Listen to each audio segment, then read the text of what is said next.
माननीय सदस्य श्री लालजी वर्मा जी। धन्यवाद सभापति महोदय। सुबह से ही ये परिसीमन 2026 और संविधान 131वां संविधान संशोधन विधेयक पर चर्चा हो रही है और इस विधेयक को प्रस्तुत करते हुए माननीय मंत्री जी ने विस्तार से अपनी बातें रखी और उन्होंने इस बात को कहा कि हम बहुत बड़े महिलाओं की हितैषी हैं, जबकि भारतीय जनता पार्टी जिस विचारधारा को मानती है उस विचारधारा में महिलाओं को पढ़ने की भी इजाजत नहीं थी। उस विचारधारा में महिलाओं को कोई हक नहीं मिला था। लेकिन ज्योतिबा राव फूले जो महाराष्ट्र में पैदा हुए, उन्होंने सबसे पहले अपनी पत्नी सावित्रीबाई फूले को पढ़ाकर महिलाओं को पढ़ने का अधिकार देने का काम किया और बाबा साहब भीमराव अंबेडकर ने संविधान के माध्यम से महिलाओं को बराबरी की हिस्सेदारी देने का काम किया। आज भारतीय जनता पार्टी बार बार कहती है कि इसको लटकाने का प्रयास किया जा रहा है। लटका कौन रहा है? सर्वसम्मत से 2023 में माननीय भी हमारे वेणुगोपाल जी कह रहे थे कि 2009 साल के इंतजार के बाद 2023 में आप इस विधेयक को, नारी बंधन विधेयक को लाए। बड़ा पूरे चारों तरफ पूरे देश में ढिढोरा पीटा गया 2024 के चुनाव के पहले कि हमने बहुत अच्छा नारियों को सम्मान देने का काम किया। 9 साल बाद लाए, क्यों लटका दिया? क्यों नहीं तत्काल उसमें 33% आरक्षण लागू किया? क्यों उसको परिसीमन से जोड़ने का काम किया गया? क्या बिना परिसीमन से जोड़े हुए महिलाओं को अधिकार नहीं दिया जा सकता? आप लॉटरी विधि से 543 क्षेत्रों में 33% निकाल लेते और महिलाओं को तत्काल लाभ दे देते, विधानसभाओं में दे देते, लोकसभा में दे देते। आज भी आप देना चाहें, हम सारे विपक्ष के लोग उसका समर्थन करने के लिए तैयार हैं।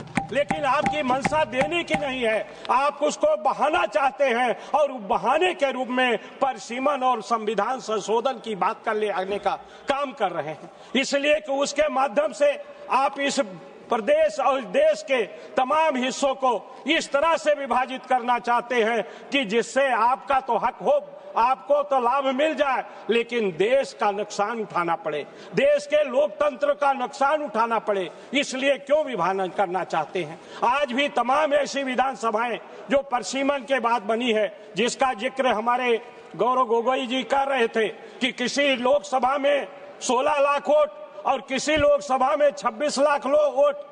मैं भी देखता हूं हमारे यहाँ जो विधानसभा के परिसीमन हुए हैं उसमें भी इस तरह से 10% कम या 10% ज्यादा, अगर 4 लाख की आबादी का बन रहा है तो 10% माने 40 लाख हजार नीचे और 40,000 ऊपर, यानी 80,000 का फर्क।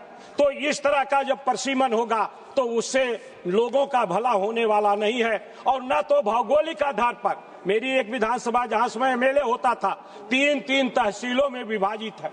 तो इस तरह का परिसीमन और परिसीमन आयोग जो बनाया गया है उसमें केवल 3 लोगों को सर्वाधिक अधिकार दिया गया जो कंप्यूटर पर बैठकर निर्णय करते हैं।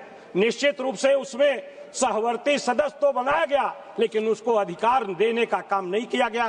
तो इससे जो है परिसीमन में सही ढंग से क्षेत्रों का परिसीमन नहीं होगा। अगर परिसीमन को आप अलग करिए, संविधान संशोधन करने की आवश्यकता नहीं है। परिसीमन 2026 के जनगणना हो जाएगा जिसमें जाति के आधार पर जनगणना होगा, सभी वर्गों की संख्या मालूम होगी। उसके बाद परिसीमन आयोग के माध्यम से आप सीटों का परिसीमन करने का काम करिए। और नारियों को अगर आप अधिकार देना चाहते हैं, अभी माननीय बांसुरी जी कह रही थी कि हमारे अधिकार को छीनना चाहते हैं, हम तो अधिकार देना चाहते हैं। 543 में 1/3 रिजर्व करिए, उसके बाद भी 74 जो जीत के आई हैं वो जीत के आएगी, अलग से जीत के आएगी, जनरल सीट पर भी आएगी, उसको कौन रोकने वाला है? हम तो चाहते हैं कि 50% हिस्सेदारी मिले, लेकिन इसके लिए रोकना आप टालने का काम कर रहे हैं। आप महिलाओं को केवल लॉलीपॉप देने का काम कर रहे हैं, इस देश के लोकतंत्र को खंडित करने का प्रयास कर रहे हैं, पिछड़े और दलितों के हक को मार रहे हैं। 2026 की जनगणना के बाद वास्तविक स्थिति माननीय मैं हमारे जो कानून मंत्री जी हैं, मैं उनसे कहना चाहता हूं कि 2026 की जब गणना में एससी की आबादी बढ़ेगी, एसटी की आबादी बढ़ेगी, जैसे उत्तर प्रदेश में अभी अनुसूचित जनजाति के लिए एक भी सीट रिजर्व नहीं है, 2026 की जनगणना के बाद अगर उनकी आबादी 20 लाख के आसपास हो गई तो निश्चित रूप से एक सीट रिजर्व होगी। उनका हक मारा जा रहा है। अनुसूचित जाति की जो जनसंख्या बढ़ेगी 2026 के बाद, तब परसीमन होगा तो उनकी सीटें ज्यादा रिजर्व होगी।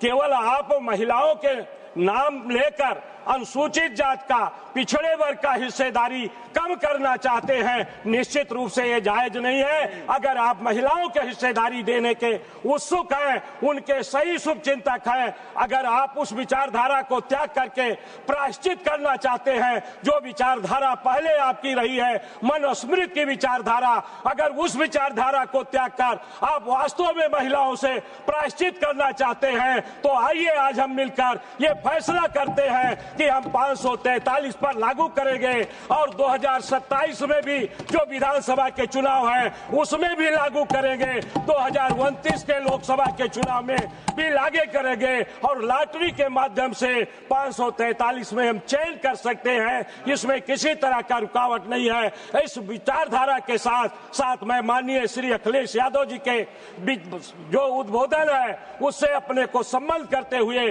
पिछड़े और अल्पसंख्यक समाज के भी इसमें भागीदारी की मांग करते हुए अपनी बात को विराम देता हूं। धन्यवाद।